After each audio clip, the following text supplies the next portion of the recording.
नमस्कार, मध्य प्रदेश की बात में बहुत स्वागत है आप सबका। मैं हूं पुनीत पाठक। जब देश में कोरोना की आमद की खबर से पूरा माहौल और पूरा देश सहमा था, तब प्रदेश में सरकार गिराने का खेल जारी था। अब जब सारा देश अनलॉक के बाद अपनी संभावनाएं, विकास की संभावनाएं तलाश रहा है, तब प्रदेश में 102 दिन बाद भी इंतजार है मंत्रियों को विभागों के बंटवारे का। विरोधी तो तंज कस ही रहे हैं। प्रदेश में महाराज शिवराज नाराज गुट बन गए हैं, वो ये भी कह रहे हैं। लेकिन अब भाजपा के भीतर से असंतोष को लेकर चेतावनी भरे ट्वीट्स या स्वर उठ रहे हैं। हर गुजरते दिन के साथ मुख्यमंत्री की बढ़ती भागदौड़ ये साफ कर रही है कि आखिर वो किस विष का कड़वा घूंट पीने की बात कह रहे थे।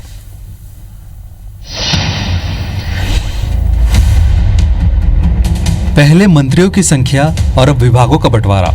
मुझे डर है कहीं भाजपा काम कर करता हमारे नेता कितनी बेइज्जती से नाराज न हो जाए, नुकसान हो जाएगा।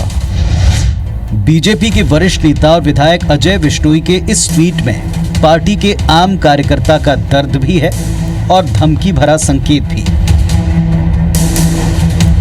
भाजपा में अंदर ही अंदर पनप रहे इस असंतोष की वजह शायद मंत्रिमंडल में सिंधिया की ज्यादा हिस्सेदारी और विभाग बंटवारे में देरी है, क्योंकि इन दोनों घटनाओं से बीजेपी के कई नेता और कार्यकर्ता पार्टी के आत्मसम्मान से जोड़कर इसे देखने लगे हैं। मेरे जैसे कार्यकर्ताओं को भी कभी कभी लगता है, आपको भी लगता होगा कि जिस कांग्रेस के लोगों के साथ हम लड़ाई लड़ते रहे, उसके लिए हम कैसे काम करेंगे। मित्रों, राजनीति इसी को कहते हैं। कभी कभी कड़वा घूंट पीकर भी समाज सेवा करना पड़ती है। सारे विभाग मुख्यमंत्री में निहित रहते हैं। मैं सब विभागों का मंत्री हूं।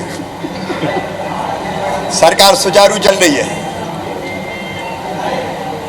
और कल मंत्रिमंडल की बैठक है, सब हो जाएगा। ऐसे ही सुर तराना से विधायक रहे ताराचंद गोयल के भी हैं, जिन्होंने फेसबुक पोस्ट के जरिए अपने दिल की बात कही।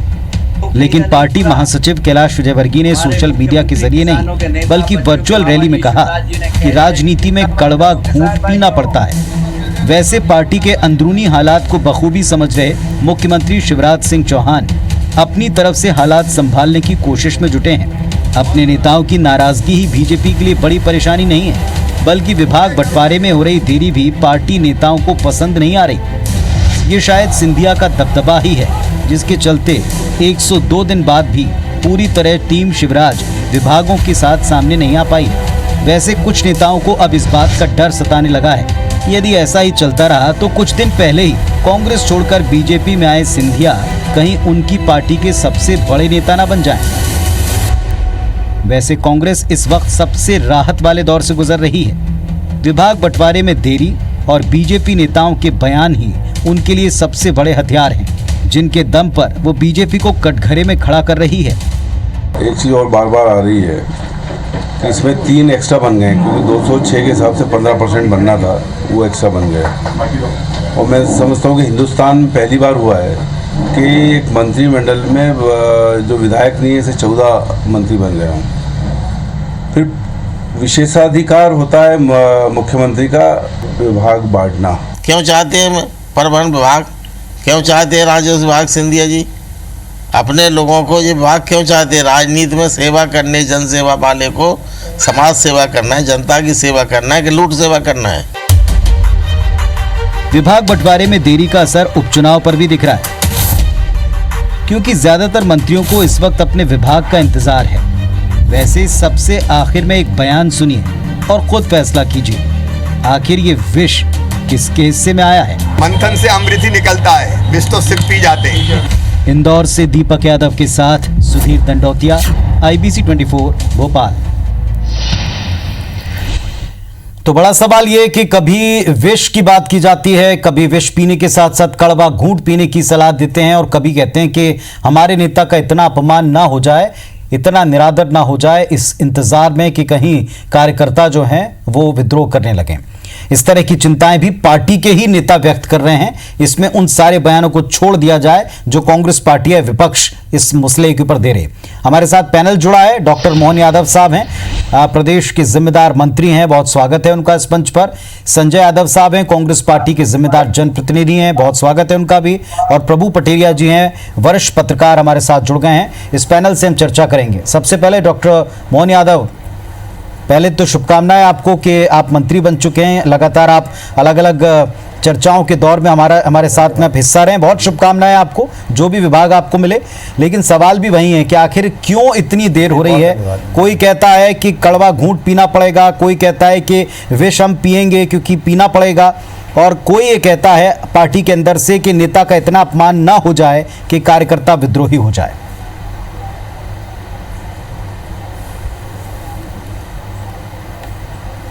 देखिए, ये बात कहाँ जोड़ करके बात की जा रही है। ये वर्तमान के दौर में बहुत सारे कार्यक्रम चल रहे हैं, अलग अलग काम चल रहे हैं। माननीय जिनके बारे में बात की थी, माननीय कैलाश जी भाई साहब ने खुलेआम कहा कि ऐसा हो सकता है कि कल तक जो कांग्रेस में थे वो आज हमारे साथ जुड़ गए, इसलिए थोड़ा सा हमको कभी ऐसा असहज स्थिति लगेगी तो हमको उस बात को समझना चाहिए, इसलिए कड़वा घूंट पी करके हम अपने इन सारी व्यवस्थाओं में भागीदार बने। और एक राजनीतिक दल होने के नाते सब जब उपचुनाव की तैयारी हम कर रहे हैं, हमारे कार्यकर्ताओं को बूस्टअप कर रहे हैं, उनको उठा करके अपनी मोर्चे पे भेजने का प्रयास कर रहे हैं, तो ऐसे में कही गई बात को आप कहाँ की बात को कैसे कहाँ जोड़ करके बात करेंगे। राजनीतिक बात तो यही की है, इसी प्रदेश की आदरणीय मंत्री जी, बात इसी प्रदेश की और आप ही के नेताओं की, कोई बाहर का कोई बयान नहीं। तीनों नेता आपके हैं, तीनों नेता वरिष्ठ हैं और इसी दौर के हैं। एक दो दिन के अंतर्गत आज ही दिए गए बयान है। अरे भाई, बात तो कही गई है ना, मैं मना थोड़ी कर रहा हूँ, लेकिन कहाँ बात कही आपको मालूम? वर्चुअल रैली में बात कार्यकर्ताओं को बूस्टअप करने के लिए कही गई। कोई ऐसा कोई विधायक दल की बैठक की बात नहीं है।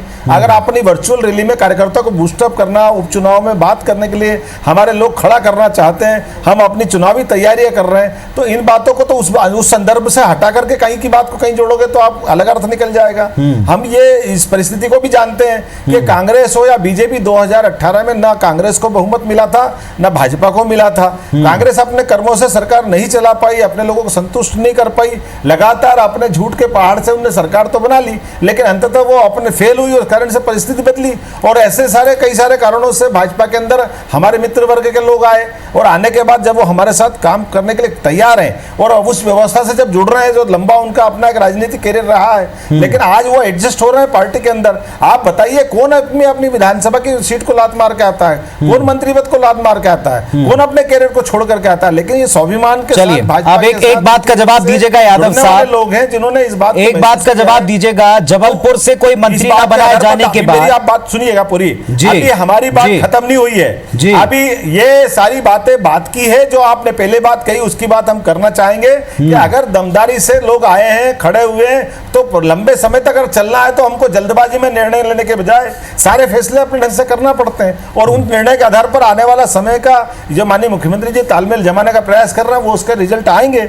इसमें क्या गलत बात है? उसको 103 दिन जोड़ रहे हैं, अरे 8 दिन पुरानी बात है, अभी शपथ लिए हमको 5 दिन हुए, इसमें स्वाभाविक रूप से जो समय थोड़ा लगेगा तो उसमें कोई गलत क्या है? आदरणीय मंत्री जी, अब अगर आपकी बात पूरी हो गई तो सवाल सुन लें और उसका उत्तर दे दें। आपके अजय विश्नोई साहब जिस दिन मंत्रिमंडल का विस्तार हुआ उस दिन नाराजगी व्यक्त कर चुके हैं, IBS 24 पर कह चुके हैं कि आप कम से कम क्षेत्रीय संतुलन साधना है तो खुद ही प्रभारी मंत्री बन जाएं विंध्य के, जबलपुर के। आज का उनका ट्वीट है, सिर्फ आज का, और जिस संदर्भ में है कि कार्यकर्ता, आप कह रहे हैं जिनको रिचार्ज करना है उसी कार्यकर्ता के लिए कह रहे हैं, यह आशंका व्यक्त कर रहे हैं जिसमें एक चेतावनी छिपी है कि कहीं इतना अपमान अपने नेताओं का ना हो जाए कि कार्यकर्ता विलक हो जाए। कार्यकर्ताओं की पार्टी है, कार्यकर्ता बेस पार्टी है और उपचुनाव में जाना है। ये चिंता आपकी पार्टी के नेता अजय विश्नोई साहब व्यक्त कर रहे हैं, कोई बाहर का व्यक्ति व्यक्त नहीं कर रहा है, ना मीडिया का एजम्पशन है। देखिए, अजय जी भाई साहब इतने वरिष्ठ नेता हैं, उनको उनकी बात का सम्मान है, और ये मान के चलिए तो वो व्यक्ति थे जिनके युवा मोर्चा के कार्यकर्ता में कई सारे मंत्री मुख्यमंत्री उनके अपने नीचे के कार्यकर्ता रह चुके हैं, इसलिए उनकी बात का बहुत सम्मान है। और ये बात सही है कि उन्होंने कोई बात कही है तो उसका संदर्भ भी बहुत स्पष्ट है, और ये बात भी सही है कि हमारे अपने वर्तमान में बदली हुई राजनीतिक परिस्थिति में बैलेंस करने में अभी बहुत सारी गुंजाइश है जिसमें सबसे संवाद हो रहा है। अब उन संवाद एग्जैक्टली फिर ये विषय मौजूद हुआ ना यादव साहब, फिर ये विषय मौजूद हुआ ना कि इतना देर इसलिए लग रही है विशेष अधिकार के बावजूद क्योंकि सबको बैलेंस करना है, और ये कड़वा घूंट यही है, ये विष भी यही है जिसके लिए बड़े जिम्मेदारी के साथ में नेताओं ने बात को कहा था। यही तो मुद्दा है, यही बात है, इसमें कौन सी अलग बात। चलिए, मैं अब जरा थोड़ा बाकी के लोगों की तरफ चलूं। संजय यादव साहब, कांग्रेस पार्टी ने इस पर चिंता की, तंज कसा बात समझ में आता है। बीजेपी के अंदर लोगों की चिंता, इससे कांग्रेस पार्टी या प्रदेश की जनता, इसका कितना सरोकार जुड़ा है?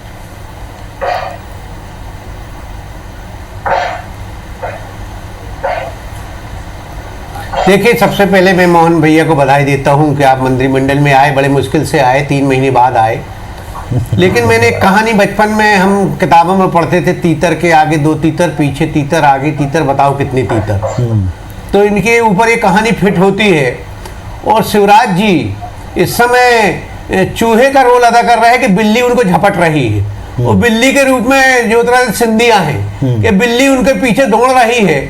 और पूरी महाराज शिवराज नाराज में भारतीय जनता पार्टी बढ़ चुकी है, और भारतीय जनता पार्टी का जो अपना अस्तित्व था वो खत्म हो चुका है।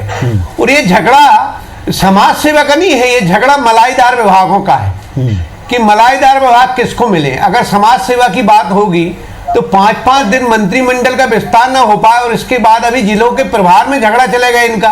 वो भारतीय जनता पार्टी के माननीय अजय बिश्नोई जी हमारे महाकौशल की उपेक्षा की। स्वाभाविक रूप से मुझे दर्द है कि महाकौशल की भारतीय जनता पार्टी हमेशा उपेक्षा करती आई है, आज विकास प्रभावित हो रहे हैं। सबसे बड़ी विडंबना क्या है कि 3 महीने से 4 महीने से कोरोना संकट काल बढ़ते जा रहा है मध्य प्रदेश में।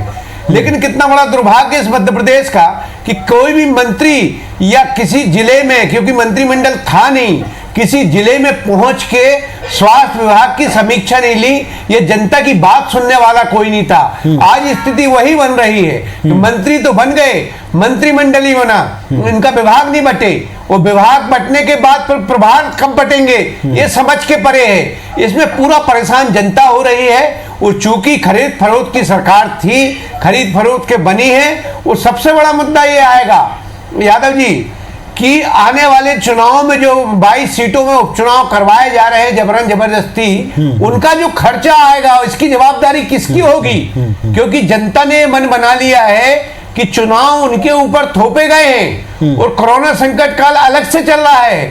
जब चुनाव आप जबरदस्ती थोपोगे तो जनता उसका प्रतिकार करते हुए, जनता के मन में कमलनाथ जी के प्रति एक सहानुभूति है, और शिवराज के प्रति या सिंधिया के प्रति एक आक्रोश है।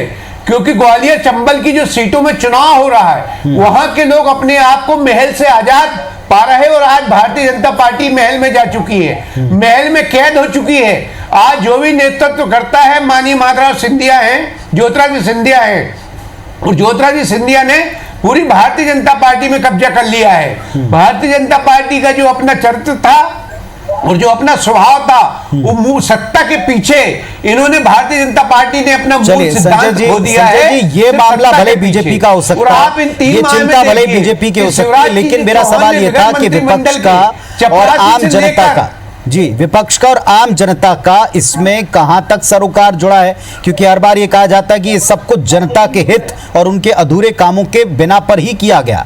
ये त्याग था, ये बलिदान था, और ये इसलिए किया गया क्योंकि जनता का हित इसमें निहित था, छिपा हुआ था। आपके पास वापस लौटूंगा। प्रभु पटेरिया, भारतीय जनता पार्टी ने कह दे अपनी बात कह दे।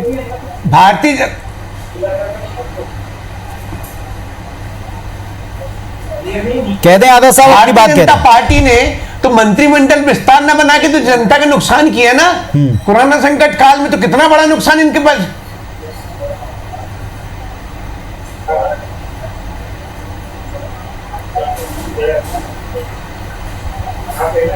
चलिए प्रभु पटेरिया जी, मेरा सवाल आपसे है। दोनों बातों में एक जो सबसे इंपॉर्टेंट बात है, पहली बात तो यह कि विष पीने के बारे में पहले से अंदेशा था मुख्यमंत्री जी को, और साथ में कैलाश विजयवर्गीय जी भी कहते हैं कि कड़वा घूंट कभी कभी पीना पड़ता लोगों का हित करने के लिए। क्या इसमें लोगों का हित निहित है? क्या इस इंतजार में, क्या इस विस्तार में, क्या इस उपचुनाव में लोगों का हित निहित है? देखिए पंडित जी, कैलाश विजयवर्गीय जो कह रहे थे वो अपने कार्यकर्ता को संबोधित कर रहे थे वर्चुअल रैली में, जैसा कि मोहन यादव जी कह रहे हैं, लेकिन स्वाभाविक तौर पर कि वो जो अपने कार्यकर्ता को खुश करने के लिए वो बातें कर रहे थे, जो उनके भीतर की जो नाराजगी है उसको कैसे शांत किया जाए, इसलिए उन्होंने वो बात कही कि कई बार कड़वा घूंट भी पीना पड़ता है, और कोरोना काल है और शिवराज सिंह चौहान सरकार तो काढ़ा बंटवारी जिसमें गिलोय होता है, गिलोय को अमृता कहते हैं। तो ये जो सिंधिया कैंप के जो लोग आए हैं भाजपा के लिए अमृता के समान है, इनका काढ़ा पी रहे हैं तो कड़वाहट स्वाभाविक आएगी आएगी, उस कड़वाहट से ही उनको स्वस्थ शरीर मिल सकता है, ये एक उसका फैक्टर है। जहां तक भाजपा की जो अंतर कलह चल रही है, तो स्वाभाविक तौर पर जब भी एक बड़ा दूसरे पार्टी से आकर यहाँ पर मिलता है, और खासकर ज्योतिरादित्य सिंधिया जैसा एक प्रभावशाली व्यक्ति आया है, उस वक्त बहुत सारे लोग आए हैं, और ये जैसा मोहन यादव जी भी स्वीकार कर रहे हैं कि पहली बार हो रहा है कि लोग मंत्री पद छोड़कर आए। जो मंत्री पद छोड़ा वो तो सही है, उसके बाद जो बाकी उनके पास भी मंत्री पद के ऑफर थे लेकिन वो ऑफर छोड़कर आए हैं, तो एक बड़ा चेंज है मध्य प्रदेश की राजनीति में। तो वो लोग जब भारतीय जनता पार्टी में आए तो स्वाभाविक तौर पर कुछ कमिटमेंट हुए होंगे, कुछ वादे हुए होंगे, वो पूरे करते हैं। तो तमाम चीजें हैं, चूंकि एक संतुलन की राजनीति है, इसमें राजनेता तो क्या ऐसे में अजय विश्नोई जी जैसे बड़े नेताओं को कॉन्फिडेंस में नहीं लिया गया कि उनको ये सार्वजनिक नाराजगी व्यक्त करनी पड़ रही है ट्वीट के द्वारा? पुनीत जी, अजय विश्नोई जी लगभग ये तीसरी बार कह चुके हैं। पहली बार उन्होंने प्रभारी मंत्री बनने की बात कही थी कि शिवराज जी प्रभारी मंत्री बने। दूसरी बार उन्होंने कहा कि चुनाव में जो विचार है उनको महत्वपूर्ण विभाग न दिए जाए, और तीसरी बात उन्होंने ये कही है उनकी चिंता जायज है कि भाजपा के वरिष्ठ नेता है, लेकिन अजय विश्नोई को विश्वास में नहीं लिया गया। तो ऐसी बात नहीं है, ये जो भाजपा के सामने जो मजबूरी है मंत्रिमंडल गठन की या सरकार चलाने की, तो सब भाजपा के एक एक व्यक्ति और एक एक नेता के सामने उजागर है। सबको मालूम है कि किन मजबूरियों में, किन परिस्थितियों में उन्होंने सरकार बनाई है। अब देखिए भारतीय जनता पार्टी का नेचर देखिए, अब इस पार्टी में जो आता है वो भाजपा में समाहित हो जाता है। ठीक है। राजमाता भी सिंधिया भी लगभग इसी तरीके से आई थी, भाजपा में समाहित हो गई। उपचुनाव के बाद कोई एक अलग परिदृश्य भाजपा का यहाँ पर नजर अपने देखने के लिए मिल सकता है। लेकिन अभी बड़ा सवाल ये उपचुनाव ही है, और उपचुनाव के पहले ये चिंता अगर पार्टी के दिग्गज नेता व्यक्त करें तो जायज है, और कार्यकर्ताओं को समझा रहे हैं कि दरअसल राजनीति क्या है और राजनीति में कड़वे घूंट इस समय पीने का वक्त फिलहाल बीजेपी कार्यकर्ताओं को करना है, इसके लिए वो उन्हें मोटिवेट कर रहे हैं। लेकिन जनता के लिहाज से ही इस पर सवाल पूछूंगा। तो विषपान के बाद में अब कड़वे घूंट की बात जहां बड़े नेताओं ने की है और अपने कार्यकर्ताओं को जाहिर तौर पर रिचार्ज करने के लिए डॉक्टर मोहन यादव साहब कैबिनेट मंत्री और एक बहुत ही संघर्षशील नेता रहे, और सबसे बड़ी बात यह कि हमारे साथ जब भी वो डिबेट में बैठे हैं उन्होंने जनता के हित की बात मुखरता से कही। मोहन जी, एक बात आपसे निजी तौर पर भी पूछें, मंत्री बनने के बाद में जैसे जनता को इंतजार है विभागों के द्वारा अपने कामों को तेजी से फुर्ती से करने का, केवल उपचुनाव और उपचुनाव वाली चीजों में कहीं पार्टी उलझ कर नहीं रहेगी? जैसे आप आरोप लगाते थे कि कांग्रेस पार्टी और पिछली सरकार अपनी सरकार को बचाने में उलझी रही और कोरोना आकर अटैक कर गया, वैसे ही कहीं इस काल में जब लोगों को विकास चाहिए, विभागों के काम तेजी से चाहिए, तब कैबिनेट विस्तार में, विभागों के बंटवारे में, सबसे पूछकर काम करने में, एडजस्टमेंट में और उपचुनाव में पार्टी उलझी हुई है। देखिए, अगर आपने ये बात कही तो हमको नेशनल परिप्रेक्ष्य में इसको देखना पड़ेगा कि मध्य प्रदेश में क्या स्थिति है। मुझे इस बात की खुशी है कि माननीय यशस्वी मुख्यमंत्री ने कोरोना जैसे संकट में कांग्रेस ने जैसी कुअवस्था में छोड़ा था मध्य प्रदेश को। हम सब जानते हैं कि शुरुआत के दौर में मध्य प्रदेश में तीसरे चौथे नंबर, दूसरे नंबर तक मध्य प्रदेश की स्थिति पहुंच गई थी। आज 13वें 14वें नंबर पे कोरोना के मामले में हम अपने कंट्रोल करते हुए यहाँ तक लाए हैं। तो सरकार बनने के बावजूद भी जो जिस ढंग से अकेले मुख्यमंत्री ने मैदान संभाल करके कोरोना जैसी व्यवस्था पे भी कंट्रोल किया, फिर 5 मंत्री बने, बाद में मंत्रिमंडल भी बना, विभाग भी बटेंगे, लेकिन जो व्यवस्थाओं पे कंट्रोल करना चाहिए था हमको उस तरफ जरूर देखना चाहिए। ये मैं नहीं कह रहा हूँ, रोज आंकड़े आ रहे हैं, आप आंकड़े उठा के देख लीजिएगा। हमारे यहाँ की जितने प्रकार के स्वस्थ होने वाले तरीके हैं, जो बाकी कोरोना के आंकड़े हैं, पॉजिटिव केस की स्थिति है, सब में जो कंट्रोल किया है वो प्रदेश देख रहा है यादव साहब, मोहन जी, कोरोना नहीं, वो प्रदेश देख रहा है। लेकिन मेरा तो आगे को लेकर सवाल था, जो आरोप आपने उन पे लगाया था कि सरकार बचाने में लगे रहे, अब आप विस्तार में लगे हुए हैं। नहीं, ये नहीं, इसमें लगना ही पड़ेगा। ये तो व्यवस्था समान रूप से चलती रहेगी, कल प्रभार पे आएगी, कोई और आएगी, उससे कोई मना नहीं है। लेकिन जिस ढंग से सरकार ने काम करके दिखाया वो रिकॉर्ड हमको मानना पड़ेगा, वो सम्मान भी रखना पड़ेगा। ठीक है, चलिए उत्तर भी ले लूं। संजय यादव साहब उत्तर दें इस बात का। चेता देती तो हम शुरुआत के दौर में भी आगे जाते। सवाल वही है कि अगर आप सरकार बचाने में लग रहे तो अब सरकार क्या कर रही है? देखिए, सबसे बड़ी बात तो है बिजली के बिल लोगों के 4 गुना आ रहे, महंगाई बढ़ती जा रही,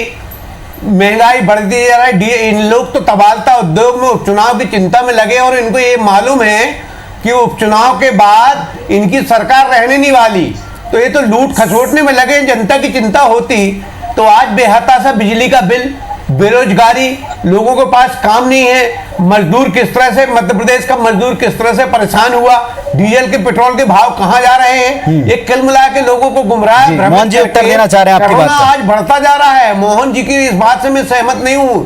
मध्य प्रदेश में कोरोना कई गुना बढ़ चुका है, चाहे इंदौर हो, उनका पड़ोस के जिला मेरा जबलपुर जिला हो, इसमें शिवराज जी ने कोई काम नहीं किया। अगर शिवराज काम करते तो मध्य प्रदेश की इतनी उत्तर देते मोहन जी। कोरोना की नहीं संजय भैया, आप आज के पेपर देख लीजिए, कल के पेपर देख लीजिए, गुमराह भ्रमित करने की राजनीति कोरोना के अंदर जो मध्य प्रदेश की पोजीशन है वो तीसरे चौथे आज ही का पेपर दैनिक भास्कर में कल 86 मिले मोहन भैया भोपाल में, सामने 86। हाँ आप देखिए 86। मैं आपसे कह रहा हूँ भारत देश आप वो तीसरे प्रदेश नंबर की पे आ रहे मोहन भैया। परिप्रेक्ष्य में देखिए, मैं बार बार दोहरा रहा हूँ मैंने देखा आज भैया, संजय भैया आप कल भोपाल में 86 मिले मोहन भैया। अरे मेरा बड़ा भाई देखिए कल दोबारा भाई साहब कल 86 मिले। मैं मान रहा हूँ ना, लेकिन आपको अरे मैं फिर दोबारा दोहरा रहा हूँ, कहा मोहन भैया लोग कोरोना में बीमार होकर के अच्छे हुए, बीमार हुए। कल भोपाल में 86 मिले कि नहीं मिले? लेकिन फिर आपके सामने दोहरा रहा हूँ कि प्रदेश की सरकार ने जो अच्छा करने का प्रयास किया, कांग्रेस अगर दुबई से आने क्या वाले होगा मोहन भैया, बीमारी का कंट्रोल कर देती, वो आपने ठीक नहीं किया, वो तो बेचारे अपनी उनका सिस्टम मजबूत था। संजय भैया मेरा निवेदन है कि जिस प्रकार से सरकार कर सकती थी वो सब कुछ करने का प्रयास किया। आप सरकार गिराने में लगते तो मध्य प्रदेश की हालत ना होती। 28 मीट्रिक टन का वर्ल्ड रिकॉर्ड आप उस समय सरकार गिराने में लगे थे। अरे सरकार को कांग्रेस अपने कर्मों से गिरा। अब एक कमेंट ले लो जरा प्रभु पटेरिया साहब से। सरकार गिराने में मध्य प्रदेश लगी रही। मोहन यादव साहब, संजय यादव साहब, एक कमेंट ले लो प्रभु पटेरिया जी से। पटेरिया साहब, अगर ये सच है कि जब कोरोना की दस्तक थी तब सरकार गिराने बचाने का खेल चल रहा था, उसमें वक्त जाया गया, पूरी ताकत उसमें लगी, तो क्या ये भी सही नहीं है कि अनलॉक में जब सारा देश विकास कर रहा है तब भी प्रदेश में सियासत, कुर्सियां बचाने, सीट बचाने, विस्तार करने, विभाग लेने और अपना वर्चस्व दिखाने, चिंता करने, इसमें उलझी हुई है राजनीति? बिल्कुल पुरी जी, दोनों बातें आपकी सही है। जब कोरोना की दस्तक मध्य प्रदेश की तरफ आ रही थी तब कमलनाथ सरकार उसमें मध्य प्रदेश में थी, वो सरकार बचाने में लगी थी और भारतीय जनता पार्टी सरकार गिराने में लगी थी। सबको मालूम, आंकड़े गवाह है कि जब कमलनाथ जी ने इस्तीफा दिया उसमें मध्य प्रदेश में केवल 4 मरीज जबलपुर में पाए गए थे, उसके अलावा पूरे प्रदेश में कहीं कोरोना का मरीज नहीं था। शिवराज सिंह जी ने शपथ ली तो एक और मरीज भोपाल में पड़ गया था। 5 मरीजों से शुरू हुआ था मध्य प्रदेश में और आज जो है 4000 करीब मरीज पहुंच चुके हैं। लेकिन ये अच्छी बात है कि हमारे यहाँ जो है ठीक होने का रेट वो बहुत अच्छा है, हमारे यहाँ मृत्यु दर कम है, इलाज की सुविधाएं पर्याप्त दिखाई दे रही हैं। जो पहले जो स्थिति थी शुरुआती दौर में उसे बहुत हद तक कंट्रोल है। लेकिन कोरोना क्यों बढ़ा ये राष्ट्रीय परिदृश्य में भी देख लीजिए, आप ग्लोबल में भी देख लीजिए, कोरोना की जो एक रफ्तार है बढ़ने की, कहीं ना कहीं चूक इसमें राष्ट्रीय स्तर पर भी हुई है, प्रदेश स्तर पर भी हुई है, चाहे पुरानी सरकार से हुई है, नई सरकार से। वही स्थिति अभी भी है कि जब अनलॉक है, जब लोगों के जीवन पटरी पर लाने की दिशा में है, जब मंत्रियों को जनता से फीडबैक लेना चाहिए, जब विधायक मंत्रियों को बताएं कि उनके क्षेत्र की क्या समस्या है, उस दौर में अभी मंत्रिमंडल का विभागों यही बड़ी चिंता पटेरिया साहब पूरे प्रदेश की है। और राजनीति में कौन किसकी वजह से कहां कितना विष या कड़वा घूंट पी रहा है, इससे कहीं ज्यादा चिंता लोगों को है कि जो प्रतिदिन की जिंदगी में कड़वा घूंट कोरोना ने घोल दिया है, उससे उबरने में या उबारने में सरकारें और साथ में विपक्ष अपनी भूमिकाओं को किस तरह निभा रहा है। उन्हें उपचुनाव से ज्यादा चिंता है अपनी रोजी रोटी को वापस पाने की, उन्हें उपचुनाव ज्यादा चिंता है जीवन को पटरी पर लाने की, और इसकी चिंता प्रदेश में दोनों दल दोनों पक्ष करें तो शायद बेहतर होगा। बहुत धन्यवाद आप सबका, नमस्कार।